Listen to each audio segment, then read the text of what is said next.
primary piece that's at the heart of it is the culture, that company culture.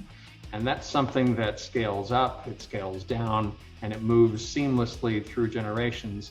And when I talk about the culture at Lodge, what I talk about really there is a commitment to the employees and the team. It's a commitment to doing it as best as we can, recognizing that we're going to make mistakes, but we're going to learn from those mistakes, reinvesting in the company, reinvesting in the community. And those are things that I think are very consistent across every generation of Lodge.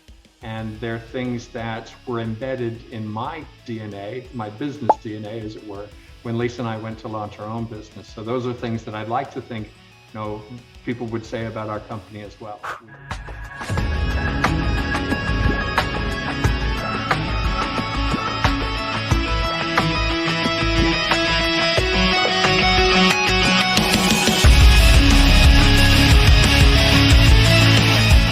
Welcome everybody to the Family Biz Show. I am your host, Michael Palumbos with Family Wealth and Legacy in Rochester, New York. And you and I are in for a treat. We've got Lisa and Jay Daniel joining us from the Lodge Cast Iron family. And I meant to grab my pan, Jay and Lisa. I'm really sorry. I was going to show it to everybody. I love my Lodge Cast Iron. Because I finally learned how to season it, and I learned how to clean it. And I think I might be one of the few people that really loves cleaning it with salt and just my hand going in there. My wife's like, "Oh, I can't believe you enjoy doing this," but I love it. I love it. It's thank you for joining us. Well, thank you for having us. And we love that you love your Lodge products. We never ever get tired of hearing that. And it seems like everybody who gets their hands on cast iron cookware has kind of a personal experience, personal story to share. And we never get tired of hearing those. It's fantastic. I loved it so much that I have 3 now. And I have them, so that I can use them in other ways. I have this, whatever. I have a way that I cook chicken.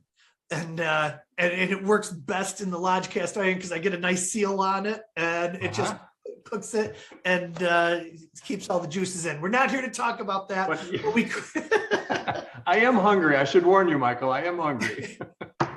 So why don't we?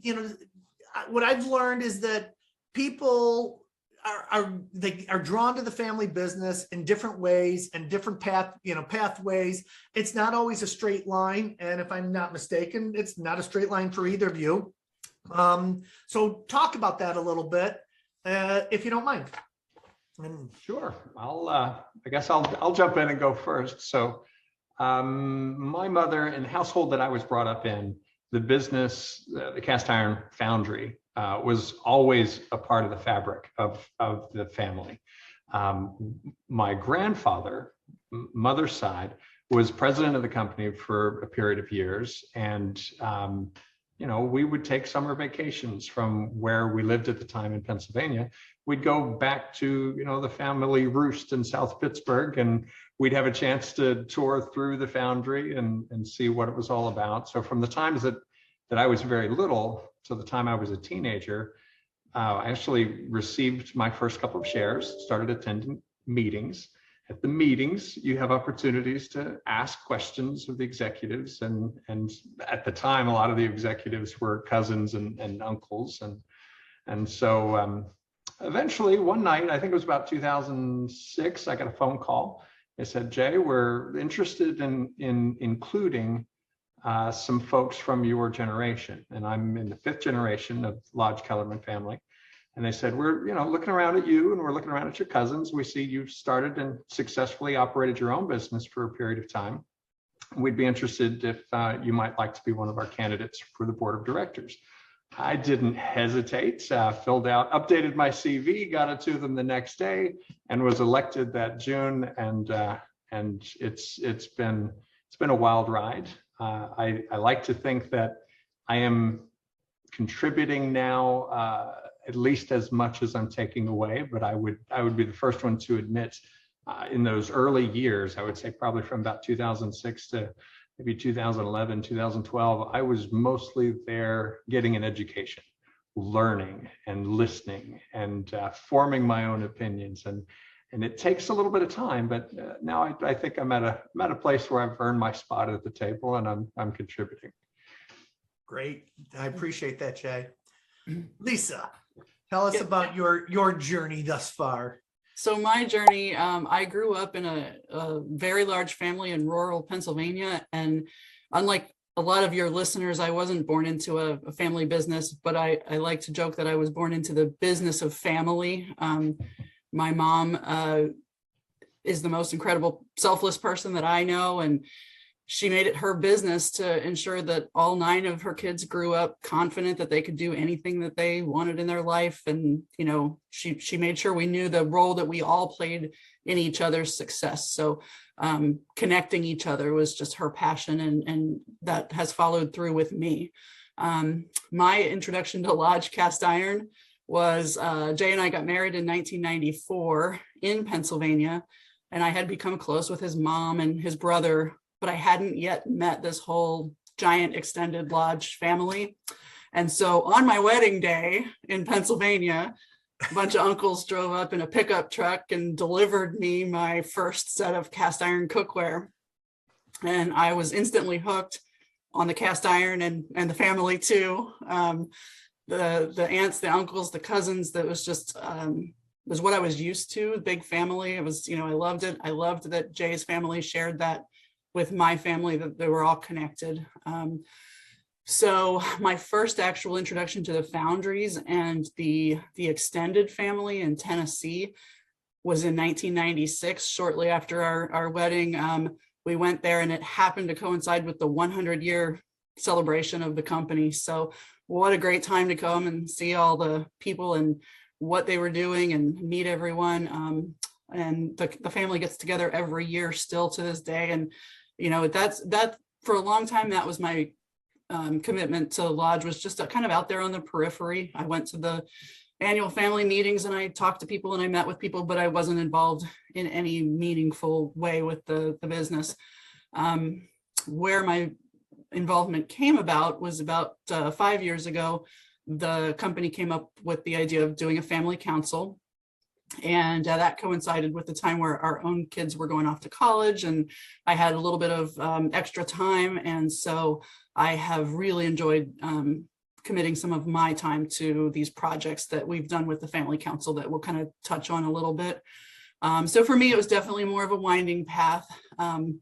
You know, we also, Jay mentioned our own business that we founded about a little over 20 years ago. That was a very direct path. It's a family-owned business. It's here in Sarasota, Florida. We do spend a lot of our time doing that, but it's been, like Jay mentioned, a great learning experience for us. I think it's interesting for us that we have, a small business on one side and this great giant lodge business on the other side that we're kind of navigating through our lives daily. Make sure you mention the name of your business. Yep, Integrate Systems. It's a technology services company. Great. And I do think it's pretty phenomenal how, the two of you have like both sides of the coin. We are the mom and pop small business doing our thing. And then on the other side, you've got this huge company that, is extended family members with extended owners and board of directors and just a national, international touch probably at this point. Yeah. Yeah. So Jay, you're at South Pittsburgh, Tennessee, 1877 is when, things kind of kicked off with Joseph Lodge. Do you mind just giving, I know we could talk for 4 hours about the whole history and everything, but maybe some of the highlights or stories or things that were passed on to you through the years to how we got to where we are today. And then, the vast majority of the time, so everybody knows, we're going to be talking about family councils and the importance of family councils as we're going into this. Sure. So I won't bore you with dates and details, but the short version is my great-great-grandfather, Joseph Lodge, kind of fell in love with the area. We had a waterway there. There was nearby rail system. There were resources there that made it a very attractive spot to try to open a business, specifically an industrial business. He was an industrialist. by every measure. He'd traveled to South America. He'd worked with steam locomotives. He'd done a lot of really great things. But started the original foundry, named it for his pastor, a gentleman named Blacklock. So the original foundry had the Blacklock name. About 10 years into it, it burned to the ground. And rather than pack it up and try something else, they simply reinvested and rebuilt the foundry, and this time under the name Lodge Manufacturing. Probably worth pointing out, we weren't always cookware. Used to be just whatever you needed, cast iron. If we could mold it and pour it, it was for sale. That's what kept us running. And we talk about the little business and the big business, and all these different differences through generations. I think probably the primary piece that's at the heart of it is the culture, that company culture. And that's something that scales up, it scales down, and it moves seamlessly through generations. And when I talk about the culture at Lodge, what I talk about really there is a commitment to the employees and the team. It's a commitment to doing it as best as we can, recognizing that we're going to make mistakes, but we're going to learn from those mistakes, reinvesting in the company, reinvesting in the community. And those are things that I think are very consistent across every generation of Lodge. And they're things that were embedded in my DNA, my business DNA, as it were, when Lisa and I went to launch our own business. So those are things that I'd like to think, people would say about our company as well. We've had a good run of it on both ends. And it comes down to that culture, I think, that you build. What are the priorities? What are we really trying to do here? And it isn't just the bottom line. And I think in a lot of family businesses, you'll find that's often the case. It's really more about who we are as a family. And is this something that we're doing that's worth doing? Is it something we can be proud of? Is it something our neighbors and our friends can be proud of along with us? So that's the story I would share. Love it. Go ahead, Lisa. And then I would also add to that, throughout all of the years, the company has been manned by some incredible, men in the Lodge family at the helm of the business. And they've all done a phenomenal job, just with growth throughout the years. But where we tie that into a family council is about, 5 to 10 years ago, they recognized the need for some serious succession planning and the fact that there, might be a time where the family would not be at the direct helm of the company. And so that's when they formed the family council. And a lot of times I talk to people about family councils and they talk about having some family business advisor come in who recommends it because they have some arguments or disagreements in the family. But the best time to do this is to do it when you don't need it. When you haven't thought about it yet. If you're hearing this and everything's running great, start a family council if you don't have one. So we are at that point now. The CEO of the company for the first time in over 120 years is now a non-family CEO, and it's incredibly important that we have some communication structures in place that the family council brings. Love it.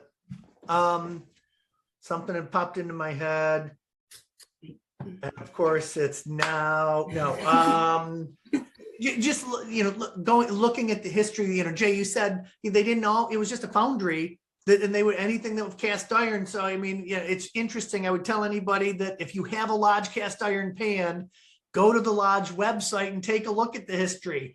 And you survived the Great Depression because you had some garden gnomes and lawn ornaments, right. and just really neat how all these things kind of came together through the years to survive. And it's a lot of fun to be a part of it now. Probably has been a lot of fun to be a part of it really over the last 15, 20 years. But truth be told, there were a lot of years that were very, very thin. There were a lot of years where the goal was just to make enough money to pay the employees, to pay the family, and do it again the next year. And so all this success that we're experiencing now didn't come overnight. We were in the long game without any question. It's admirable, and it's real. And that's, so it's like, you lived through the Depression. We just had the pandemic, and it's not over yet. We're still dealing with this stuff. I'm sure that couldn't have been, a whole lot of fun going through 2020 and 2021, in a manufacturing industry, as you're doing these things. So very cool. All right. So we're going to take the shift. Then this is, the family council. In your definition, why don't you guys kind of, define a family council from your perspective? So I think everybody has maybe a different idea of what does it mean to have a family council?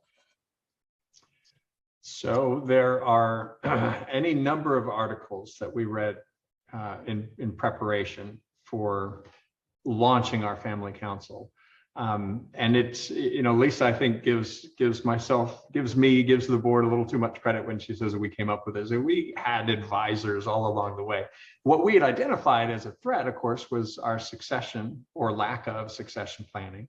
So we did bring in some really talented people, and a common thread was, what are we doing around the family to make sure that the connections are maintained with the business in a way that's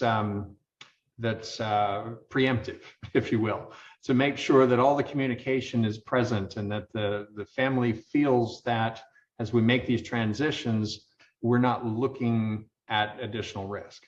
And family council was something that came up again and again.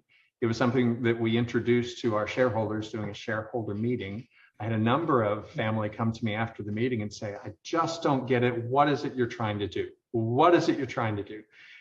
And the simple answer there, I think, is we're trying to brace and prepare for the future. We're trying to take a look at what the company looks like as the current generation recedes behind the curtain and the younger generation step forward and man the helm. Having those open lines of communication, having some better education around what it means to be a shareholder, responsibilities that are entailed, and setting the right boundaries. Our executive team is a fantastic, talented bunch, and they have to be given the avenue. They have to have some roadway to do their magic. So that's, for me, it would be easy to throw up a Venn diagram and say, here's the company executives, here's the family, and here's where they mesh. And in the middle here, you've got this wonderful thing called a family council. The truth of it is, it's not quite that easy, and it's always evolving. I think the simplest way to put it now would be the company, the corporation, when we have communications to share with the owners group, the shareholders in the family, those come from the corporate secretary and the chairman of the board or the CEO. When we have a wider scope, then we like to take those opportunities through our family council, because family council is representing not just the shareholders, but all those folks we consider to be stakeholders. They're the ones in the younger generation, and we want to prepare them. We want to help them know the story. And we want them to be just as proud as we are when the day comes for them to take a more active part in the business. So that's what I think our family council is all about. Let me, Lisa, I'm going to come to you. Hold it for just a second, because I think there's a piece here that we need to thread together for some people that may not have all of those, that awareness. And so through the years, from the time the business was started, how many branches of the family are there today? Great question. I'm going to I should just defer that one to Lisa. Lisa's my family tree experts. So take it away, Lisa. So the founder of the company, Joseph and Anna Elizabeth Harvey Lodge, they had 2 children. So there's 2 main branches of the family. One of those branches is extremely large. They had many children, and those children had many children. The other side of the family is much smaller. So we communicate with people across there's 6 generations, family members who are now old enough to be communicating. I think the oldest 6th gen family member is 30 years old. We have new 6th gen members being born every day, but the total number of people that the family council communicates with is over 100. So it's a large group, and it's growing every day. And so that's what I mean, the part that I would add here is the family council. It's about communication. It's about finding ways that you can communicate with people where they are, how they want, with meaningful content. One of the ways that I kind of tie it back is like all the child rearing experts out there in the world, they have always said, you should have family dinner around the table with your family. That's great if that works for you. But even in our tiny little family with our 3 children growing up, we didn't have time to sit around the table and have dinner. We're not that family. We have 3 kids. They do all kinds of different activities. They're constantly going in other directions. And I spent a little bit of time, feeling like a failure as a mom because I couldn't sit down and have family dinner. But what I realized is that at the core of that, what they were trying to say is you need to connect with your kids and you need to do it meaningfully. And so we did that. We made sure that we talked to them about all the little things every day so that when the big difficult conversations came up, they knew we had their back. It wasn't far into them to talk to us about things. In fact, most of our kids' friends come and talk to us about those things. So it's about the communication. And if you extrapolate that out to, family business, it's the same way. If the only time that you reach out to your shareholders is when you need them to make a big decision or when you need to break bad news, that's not the right way to do it. What you want to do is open up that framework of communication, celebrate the little things, celebrate the family in addition to the business. And that's what we're trying to do with the council. And get that engagement and keep that engagement. And one of the things I would say is an early dividend, if you will, of creating our family council. And it turned the attitudes actually of a few of our elder statesmen. We brought the family council together, and cousins that had grown up in states, distances thousands of miles apart from one another. My generation was actually the first generation not to have grown up in South Pittsburgh, not to have spent time working in the foundry between school years. And so for us, having that family council gave us really the first great opportunity to get to know one another on a regular basis. And so a lot of the 4th generation who were asking me questions after the initial meeting, what's this all about? They came back to me later and they said, hey, I get it now. You guys know each other now and you respect each other now, and you're able to identify where the big contributions may be coming from down the line. And you've got everybody, you've stoked a passion for this company that just wasn't there before. And so that's where that's where I like to give a lot of the credit to the folks that we've had on our family council. There's one more piece I want to just kind of interject to make sure that people are catching this. Somewhere along the lines after Joseph, and it was Anna, was that right? Anna Elizabeth, yep. Anna Elizabeth. They started this company and they had shares of the company. And it sounds like those shares were gifted to their children, right? Yeah. And they had 2 children. And so now, what's that? Yeah, in fact, to this day, that's the most common way our shares change hands. It's through a gifting process. Yeah. Yeah. And so what happens now is, when you go from the time when Joseph and Anna Elizabeth passed and they're passing their shares on, now we have how many different owners of the business are there today? I'd say we're in the ballpark of about 55 owners right now. So that it's still a privately held business. Mm-hmm. That there's dividend stakeholders, ownership shares out there of this business. That how many family members are actually working in the business today, approximately? Surprisingly few is the honest answer. So I'd say we have at this moment 3 by bloodline and 1 that's a spouse. So okay. 4 come to mind, and my apologies are going to have to go out right now if I missed anybody. But Absolutely. yeah, it's about 4 out of 500 plus employees Well, total. and I'll add that working in the business is you're saying day to day in the business. Jay's answer is correct, but when you add to that the family members who are on the board of directors, that number goes up. And when you add to that the family members who've been elected to the family council and who are actively involved in roles in that number goes up as well. And that's kind of the benefits of these structures, is that people can be involved without making it their everyday job. Yeah. And so it really becomes really important to paint this picture for people to say, I've been gifting my shares out to family members for generations now. And now we have owners that, don't know what's going on in the business. I own something that I don't understand. I might not even have a connection to it the way that people in the past have, or like Jay or the other people that are on the board, they have a different connection to it, or the people that are working there have a connection. There's the vast majority of the people don't.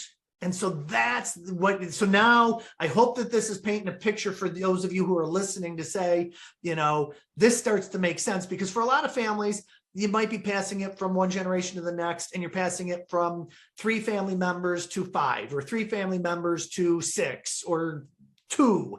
And that's a lot of what's happened in many, many family businesses.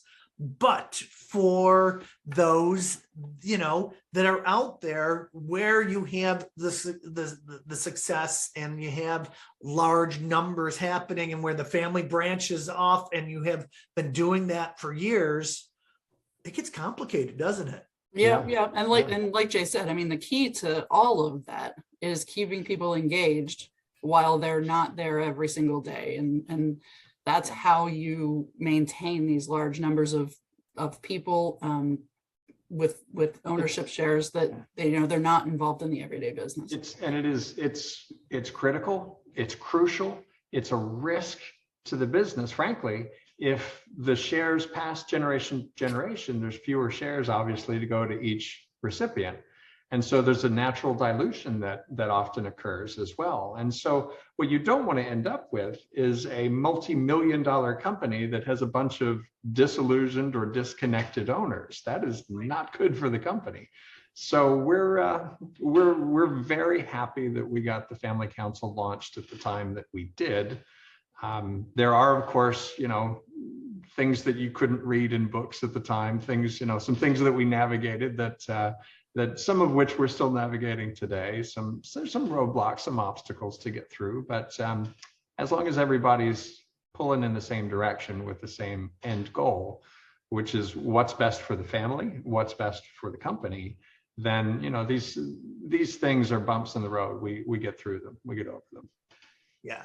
And like to what Lisa said in the, earlier, it's, when's the best time to start a family council? When there's no issues and we don't have anything going on, and it's easy. So Lisa, let's talk about, the formation of the family council. What were some of the things, if you don't mind sharing, any hiccups or things that you would have liked to have done differently?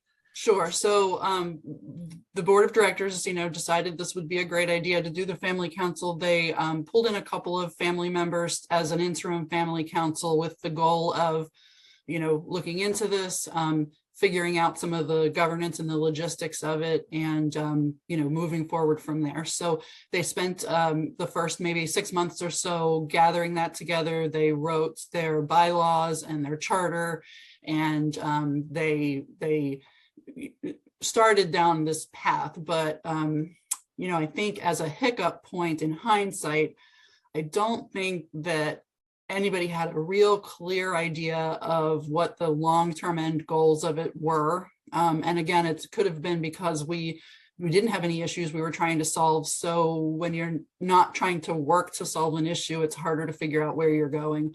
But they did a great job in getting all the governance figured out, getting all that sorted. And then they figured out an election process. The family shareholders, the family actually, not shareholders, the family in general voted to elect the actual first elected family council members. We have a group of 7 people, and from the beginning. The elections have run very well. The people on there really want to be involved and do a good job. The part where things were being held up was there was this back and forth of, we don't know exactly for sure what we're supposed to do. And then even if we think we want to do things, we feel like we need to ask the board for permission for everything we want to do. And so I would say for people who are starting, they might consider having a board liaison person or having a board member on the family council, so that when the group that's involved with the family council hits a point where they say, we better ask the board about this, somebody can say, yeah, I don't think it raises to that level, let's just move forward. It would prevent a lot of delays that we saw.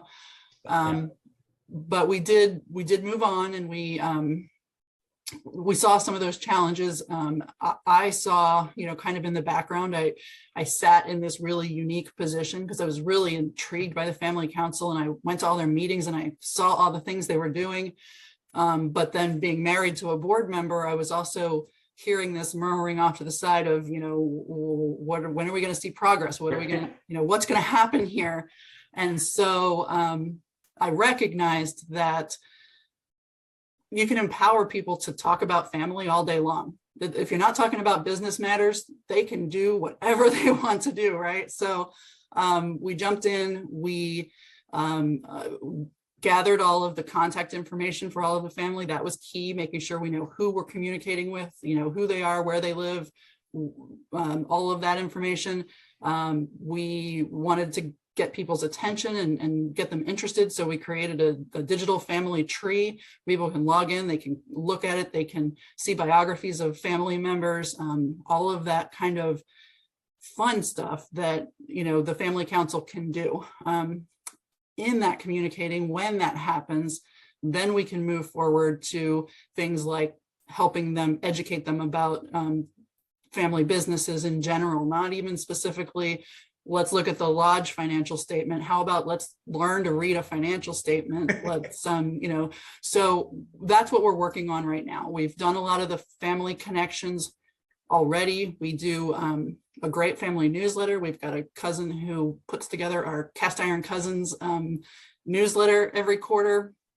We celebrate family members there. We bring up upcoming birthdays. We talk about where interesting places people have seen lodge featured, the campfire on Survivor or the 12 Days of Christmas giveaway on the Ellen DeGeneres show.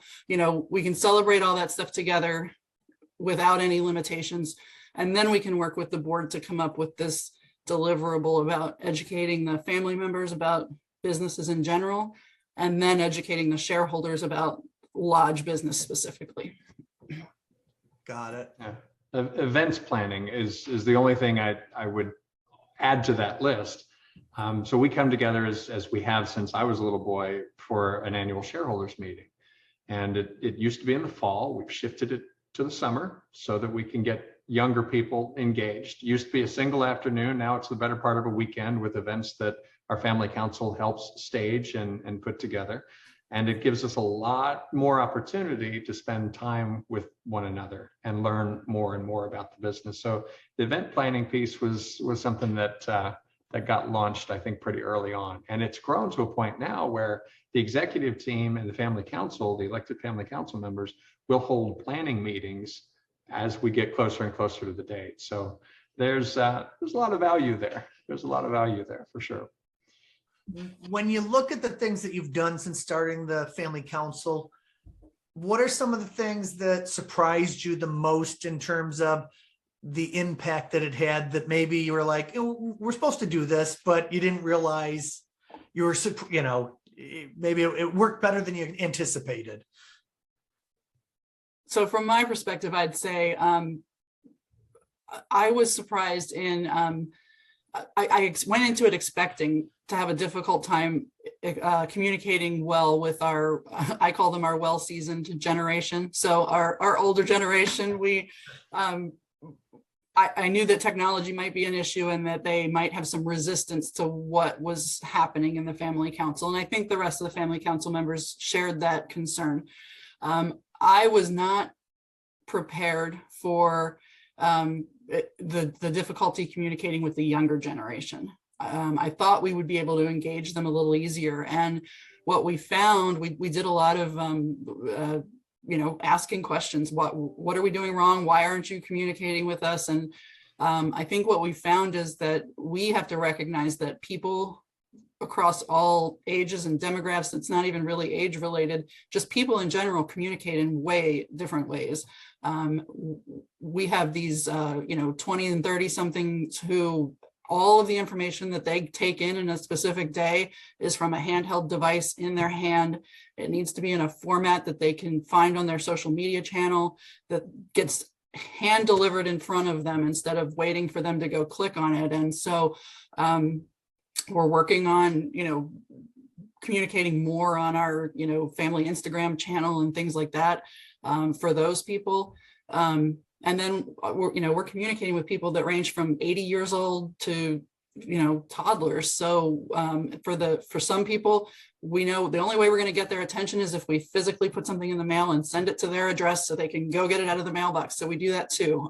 So we're really communicating across all spectrums. And for me, that it was interesting to see that there's a lot of people I thought would be really engaged who aren't. There are a lot of people I thought would never engage with us who are really active now. So I would say don't have limiting expectations. Go into it with an open mind and just work every day to communicate with as many people as you can. Yeah, just to put a little caboose on that, I think probably one of the smartest / bravest things that our family council did was they designed that engagement survey, and they put it out to the entire families. They said, hey, these are the things we've been doing. What did you like? What did you not like? What are some other ideas that you, the family members, think we could be working on? And they really kind of started a dialogue. And it was a really brave thing to do on one hand, but it brought them exactly the kind of feedback that they needed to improve and to evolve and get better and better at the things they've set out to accomplish. So how many years now has the Family Council been in existence? So I think we started in 2017, or 2016. 6 years or so. Yeah. And into our 6th year, right? Yeah. And so I'm going to share one of my favorite phrases because I think it rings true here, and I want people to hear it.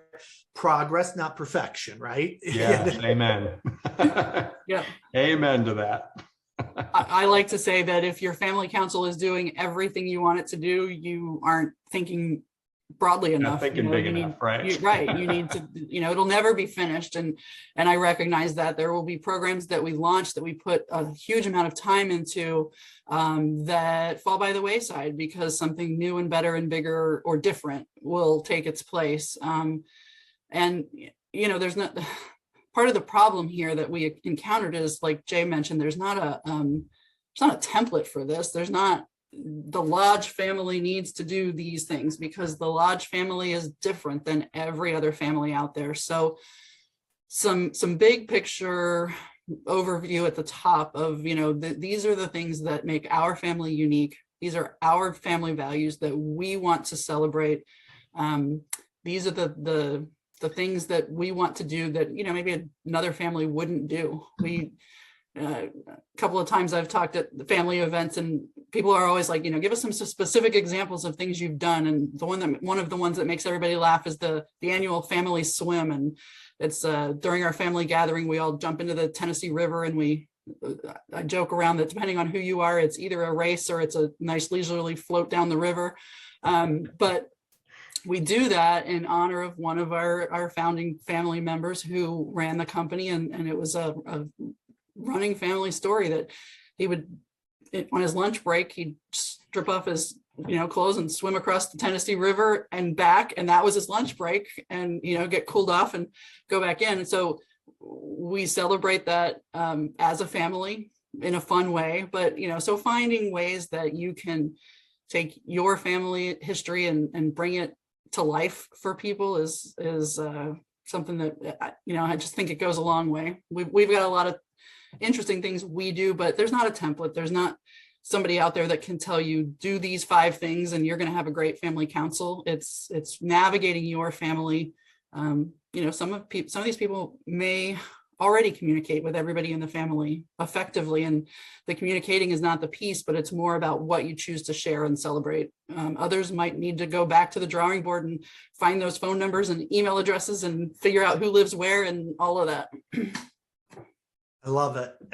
One of the things that I want to expand upon just a little bit is that, we're talking about 50 plus owners and, 100 family members. Yeah, 100 plus. 100 plus. Yeah. So, I mean, for some people, they just look at that and they're not going to get that. I have a family business. I have, I'm fourth generation, I'm fifth generation. And yes, there's, people that aren't, we have a smaller ownership group. Here's my point about making sure we don't miss this, is because what I've learned through the years in working with family businesses is, even if you're not in the business, even if you don't own the business and it has stayed a small ownership share, you're part of that community somewhere. Mm-hmm. And there's pride in being tied back to that. And so whether they're owners or non-owners, it's really important that we have that connection. We keep them apprised. We do not need to share, all the ins and outs of the balance sheet and all the ins and outs of the strategy and where we're going, but big picture, here's some of the milestones so that they can be proud of it and share that while they're out in the community with other people, I think is really important. And like, go ahead. Yeah, I mean, and that's true. And it's, it also makes it easier to share your company successes outside the family. When you talk about it inside the family and you develop this, this way of talking about it with pride, that leads to talking about it out into the community with pride. And then that leads to, the community recognizing it. We are lucky, and I've said this 100 times, it's really easy to be part of, pushing this family forward in that area, because we've had historians that have come all along the way who have been really organized and really involved, and we've already have a lot of documented history. And so what the Family Council is doing now is a lot more of organizing that information and gathering, information from living family members than trying to go back and dig up a story that we don't know about. But through this process, we can share information to the company. Now that the people that are running the company are not family members, they don't have that history. They don't know the people involved, and it's our job to draw them into that, to share it with them and make sure that it's celebrated. Lodge just announced recently publicly that they're doing a museum in South Pittsburgh, Tennessee. So you mentioned about going and getting your favorite cast iron skillet. Come to Tennessee, go to the museum later this year. Come to the Cornbread Festival, do all of that stuff. But all of that is possible because the family recognizes it's not just a business. It's a family with history, and they're proud of what they've built. Yeah. When, how old were your kids when you started the Family Council? So our oldest was probably 25, and okay, our youngest was a teenager. So were some of this stuff, what was the impact of starting the Family Council on your kids? So they're definitely more connected to their cousins. They see us, part of what we do is we pick family members to celebrate in the newsletter and stuff like that. And we did this amazing video that we did for the Women of Lodge for International Women's Day last year, where we literally got information about every living and past family member all the way back to the founders. We learned about what jobs they have. My kids were just amazed that they have cousins who do these things, who, are doctors and lawyers and, teachers and nurses and furniture designers who, are displayed in galleries and, just you name it, yeah, the family does it. And so that, I think, has been a big impact on a lot of people, is like, just this sense of I'm part of something that is this amazing group of people. Yeah, that's a really powerful statement. I'm part of something. And so, we teach families that, you may not be ready to start a full-blown family council, and that's okay. But when you're getting together on, at your summer retreat, put some time in, even if it's just, 9 in the morning to 1 in the afternoon, to put some family time in there around the business so that you can put people together. We did this one summer with a family, and, some of the youngest, family members are, maybe 6, 7, 8, somewhere in that arena. And we've put up some videos of what this family does.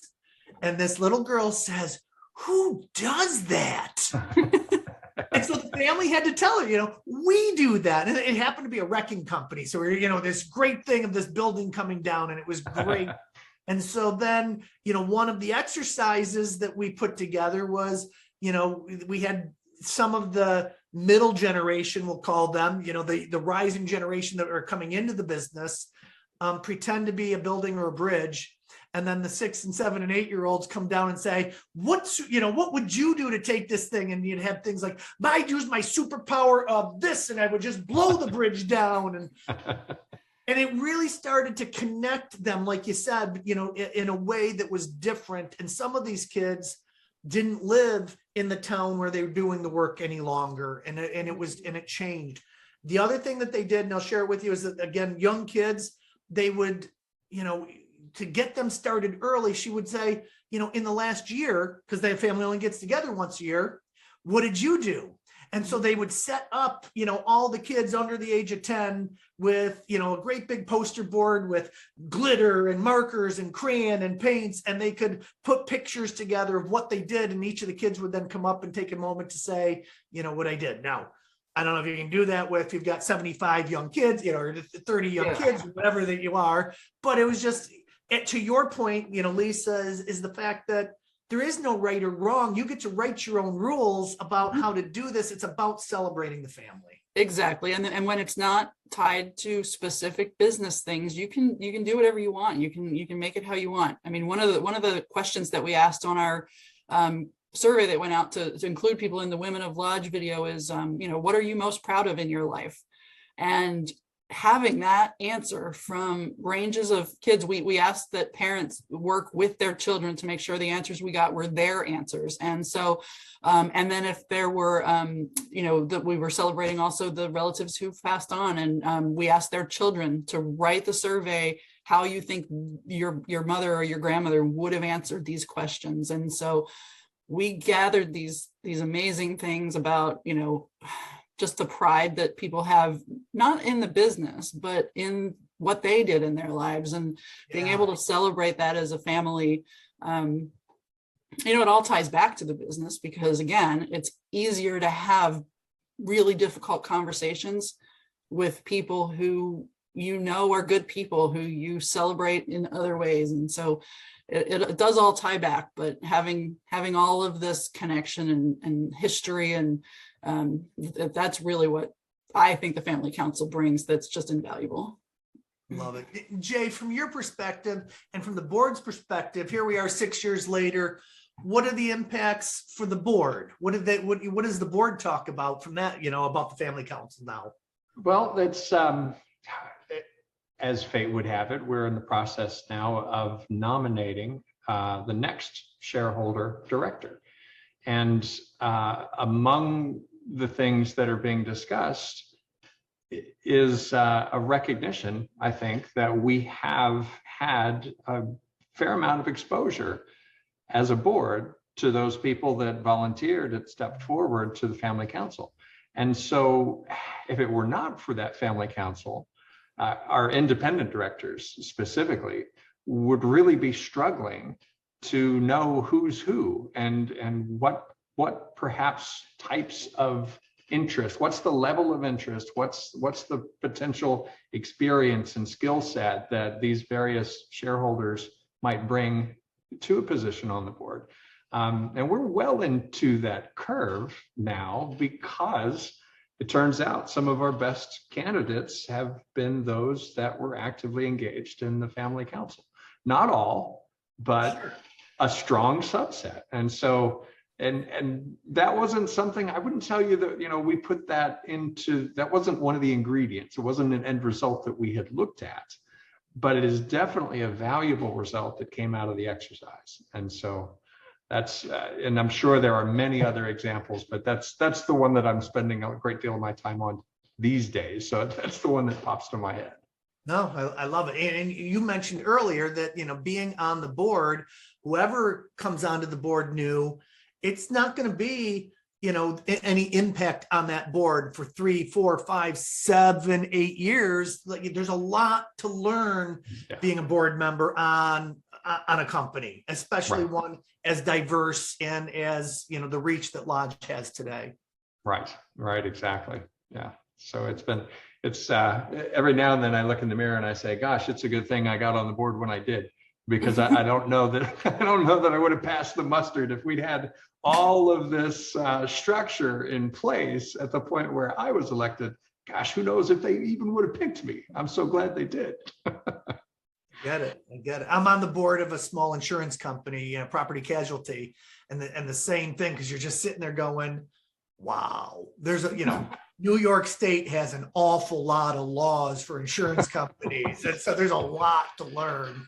Exactly right. As Jay's champion, I'll tell you that they would absolutely elect him today and every day. He's a huge asset to the family, to the company, and he's being modest there. But another little topic I'll throw out here that I don't want to miss is that there needs to be some recognition that this stuff doesn't just happen. It's not a super quick, easy thing. You should never go into this thinking that you're going to spend, 6 months and you're going to have a functioning up and running family council, and a recognition that, for every little bit of progress that you see and that the family sees, there's tons and tons of hours of backside work.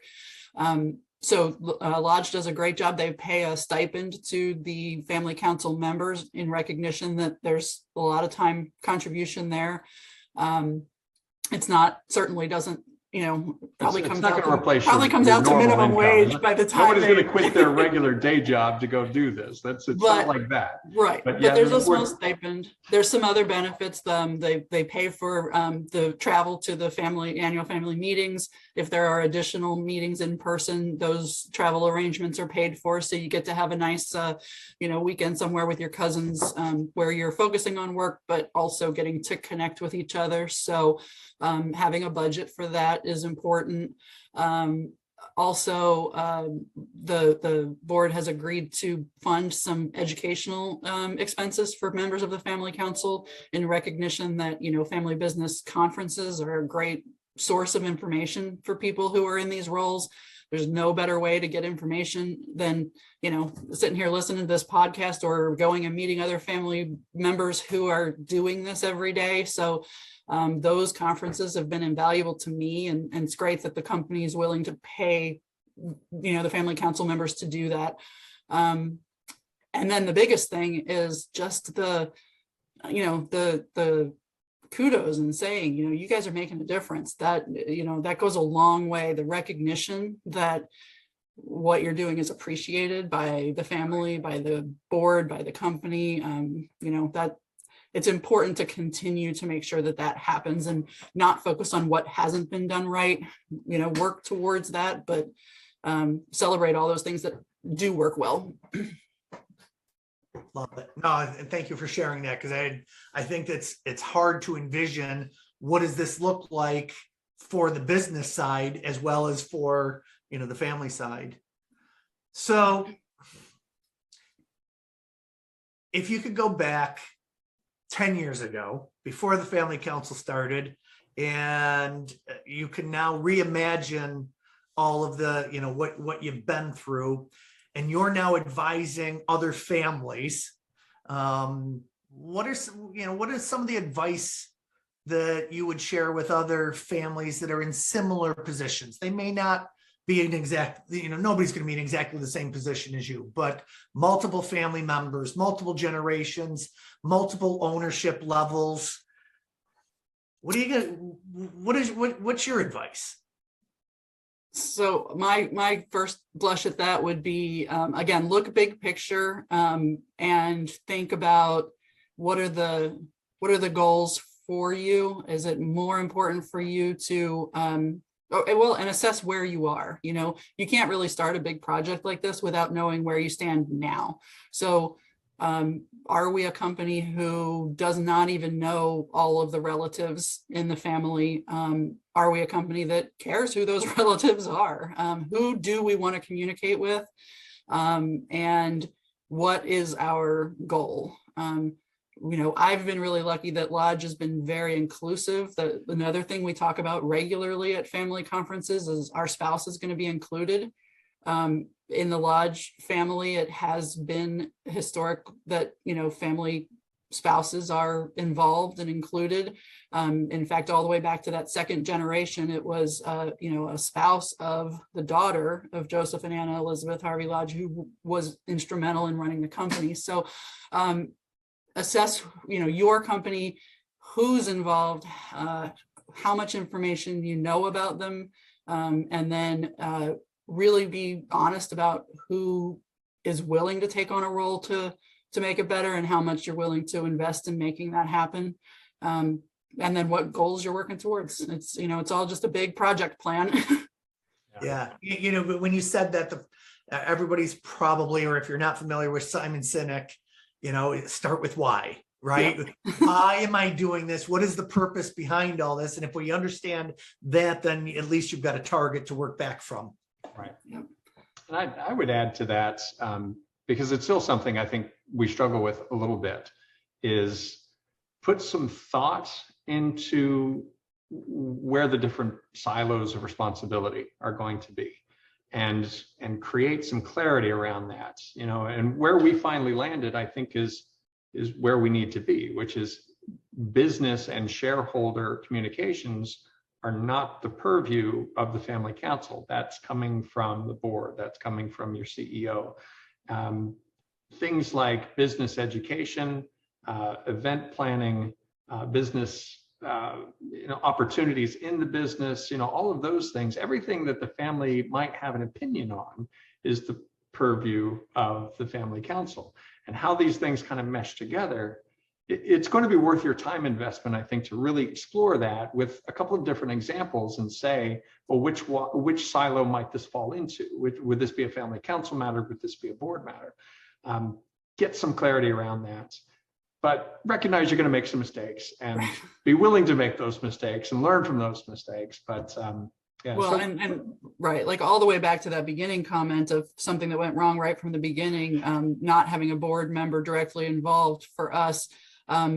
Keep things where they belong, but also make sure that they're all constantly running alongside each other well, because, an example I can throw out there is if a family member changes their email address, how many people are they going to have to notify, for the family council, for the shareholder, secretary, for the company?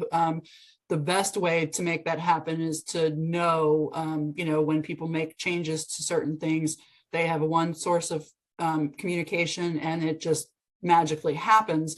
And that's, really easy to say, a lot harder to do. But I think we're getting there, and it's important to know, keep things separate, but make sure everybody's all working together for the same end goal. Love it. We have been joined by Lisa and Jay Daniel. You guys are wonderful. Thank you for sharing everything that you did. Cannot wait for people to be able to dive into this. Thank you for joining us, everybody. My name is Michael Palumbos. I'm with Family Wealth and Legacy in Rochester, New York. And make sure you hit on that subscribe button so that you can get future episodes of the Family Biz Show. Have a great day, everybody. Thank you. Don't miss an episode. Subscribe now on Apple Podcasts, Spotify, or wherever you listen to podcasts.